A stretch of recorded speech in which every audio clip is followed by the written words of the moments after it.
Em nome do Pai, do Filho e do Espírito Santo. Amém.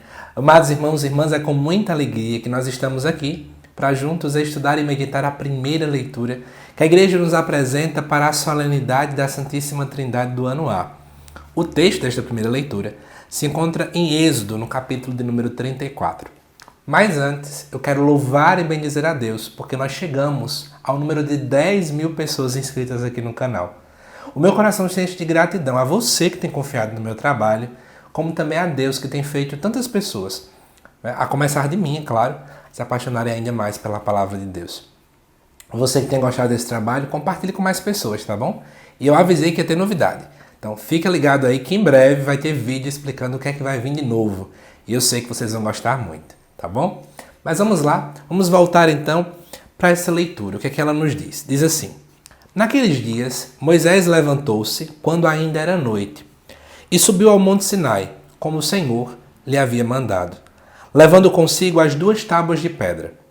O Senhor desceu na nuvem e permaneceu com Moisés, e este invocou o nome do Senhor.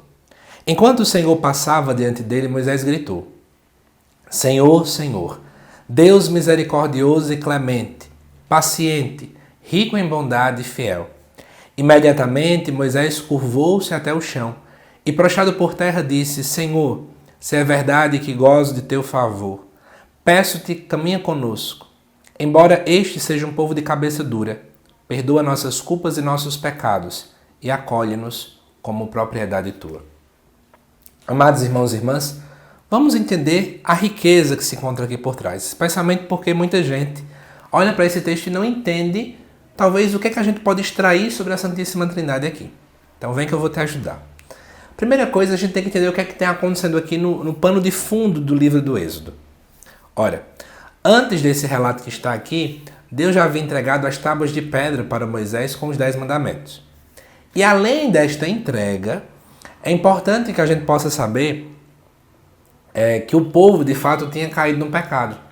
E aí Moisés, com ira, acabou quebrando tudo isso e ele havia voltado de novo com as pedras mais uma vez, subindo ao monte para mais uma vez receber aqueles mandamentos.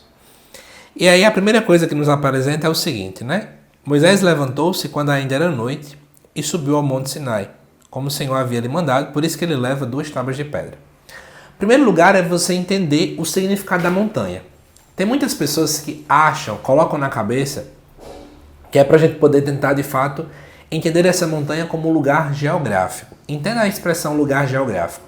Lugar geográfico é aquele que eu consigo deduzir aonde é que exatamente, né, tanto a longitude como a latitude, a quantos graus a norte, a quantos graus para sul e por aí vai, onde é que ele se encontra.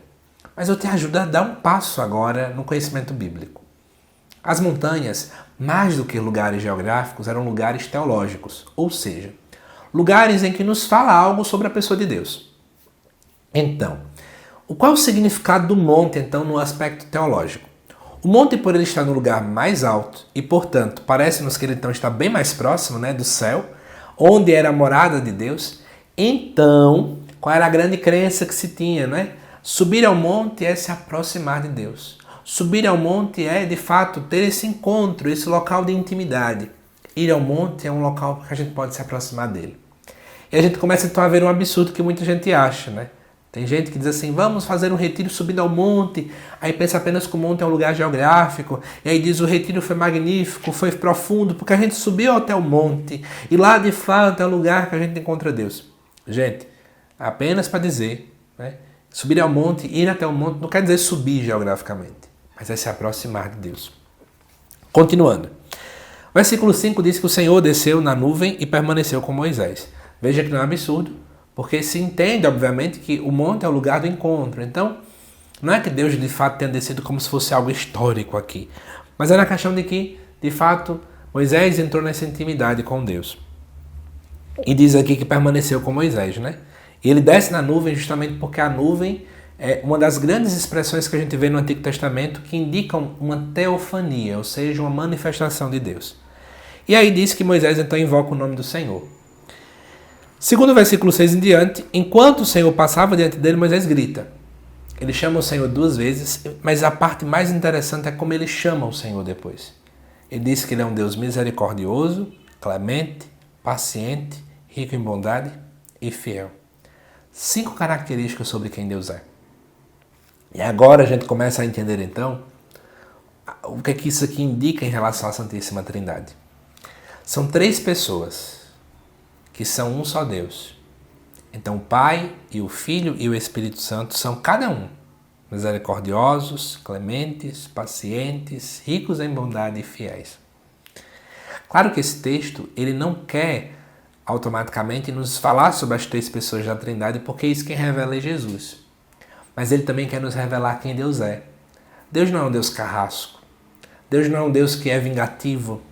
Deus não é um Deus que tem ira, mas é um Deus que tem misericórdia. É um Deus que é paciente. É um Deus que é bondoso. É um Deus que é fiel. Amados irmãos e irmãs, nós seguimos um Deus que tem todas essas características. Mas muitas vezes a gente tem pregado um Deus completamente diferente. Um Deus que não é um Deus bíblico. Para refletir, tem gente que às vezes faz umas pregações sobre quem Deus é, que você diz assim, onde é que essa pessoa conheceu Deus? Que Deus é esse que ela fala que não é o mesmo Deus que a gente conhece? Amados irmãos e irmãs, essas são as características de Deus. E aí, continuando. Imediatamente, segundo o versículo 8, Moisés se curva até o chão. Isso é uma expressão de quem se rende, de quem tem humildade, de quem também adora. E ele faz então um pedido. Senhor, se é verdade que goza do teu favor, caminha com a gente. Ai, que coisa linda, gente. Moisés não pede honras, Moisés não pede, Senhor, me leva para o céu. Não, porque Moisés entende que, na verdade, a missão que ele tem é uma missão de levar o povo até a terra prometida, de guiar o povo. Então ele entende que essa é a missão dele, mas em meio às suas cruzes, ele apenas pede, caminha conosco. Eis a grande revelação de Deus no Antigo Testamento. É um Deus que está com o povo. É um Deus que caminha com o povo. Não é um Deus apático. Não é um Deus distante. Não é um Deus indiferente. E aí, para você entender como é que isso é profundo, lá no Antigo Testamento, o povo era circundado por várias outras crenças de divindades. E uma dessas crenças, obviamente, sempre trazia a seguinte ideia, de que os deuses saíam do seu céu, vinham para a terra, tinham relações sexuais com humanos e deixavam eles ao Deus dará, como diz a história. Mas o nosso Deus não. Ele não é um Deus que nos deixa livres no sentido de não cuidar mais de nós, de não ter sua mão providenciando tudo. O nosso Deus é um Deus que caminha conosco. É um Deus que sente as nossas mazelas, ao ponto de que quis enviar seu único filho para nos salvar. E aí depois vai dizer assim, embora este seja um povo de cabeça dura, perdoa nossas culpas e nossos pecados e acolhe-nos como uma propriedade tua. Amados irmãos e irmãs, olha que coisa bonita. Moisés, então, vendo que o povo tem toda essa dinâmica, sabendo que Deus é misericórdia, ele pede perdão pelos pecados do povo. E aí, o que a gente poderia trazer de reflexão, né? Como eu sei que muitos padres me acompanham, muitas pessoas que fazem a celebração da palavra no final de semana, enfim.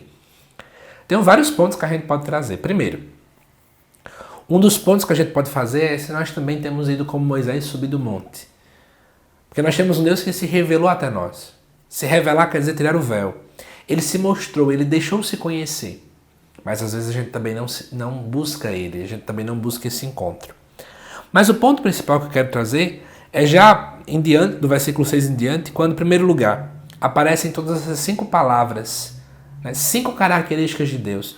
Dá para se fazer uma grande pregação com essas 5 palavras, esses 5 adjetivos. Um Deus que é misericordioso, que é clemente, que é paciente, que é rico em bondade e que é fiel. Depois também podemos fazer uma reflexão sobre que Deus a gente tem anunciado nas nossas pastorais, comunidades, grupos, movimentos. Às vezes o nosso Deus é um Deus carrasco, né? A gente parece que anuncia um Deus que é assim, um Deus vingativo. É um Deus que se você não vem para a igreja, ele parece que te condena com câncer, com a doença, mata alguém da tua família e por aí vai. Porque tem gente que diz isso. Fulano perdeu o emprego? Tá vendo? É culpa de que ele não vem para missa, é culpa disso, aquilo, outro dele. Então, o Deus que a gente segue não é assim. Né? Deus não fica brincando em relação a isso. Deus não é um Deus que fica de cara feia porque eu não vou para a igreja. Não, ele permanece a me amar. Agora, as coisas que podem acontecer comigo são consequências das minhas escolhas. Não é Deus que intervém diante disso, ele permanece amando. Ademais, também, é muito bonito observar a intercessão de Moisés. Podemos fazer uma alusão muito bonita aqui. Moisés, mesmo vendo o povo de cabeça dura, ele ainda intercede pelo povo. é similar a Deus. Deus vê o povo que ataca profetas, que inclusive levam à cruz seu único filho, mas Deus permanece a amar. Como Deus faz, Moisés faz, nós também somos chamados a fazer. Você que é mãe, você que é pai, mesmo que às vezes seus filhos deem trabalho, a gente não pode desistir de amá-los.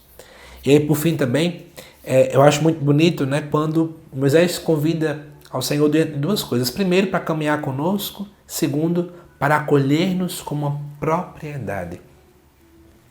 Essa devia ser nossa oração sempre. Senhor, né, acolhe-me como se eu sendo uma propriedade do Senhor mesmo. E segundo, caminha comigo sempre. Caminha comigo mesmo quando eu não sei para onde ir. Caminha comigo mesmo quando eu estou cansado. Caminha conosco. O Deus Trindade que nós seguimos, o Deus que é Pai, é Filho e é Espírito Santo, Ele é um Deus que caminha conosco, ao ponto de que enviou o seu único Filho para nos salvar. Mas isso é conversa para o Evangelho que vai ao ar quinta-feira aqui. Espero que você tenha gostado, que Deus te abençoe e eu te aguardo nos próximos vídeos aqui do canal. Até mais.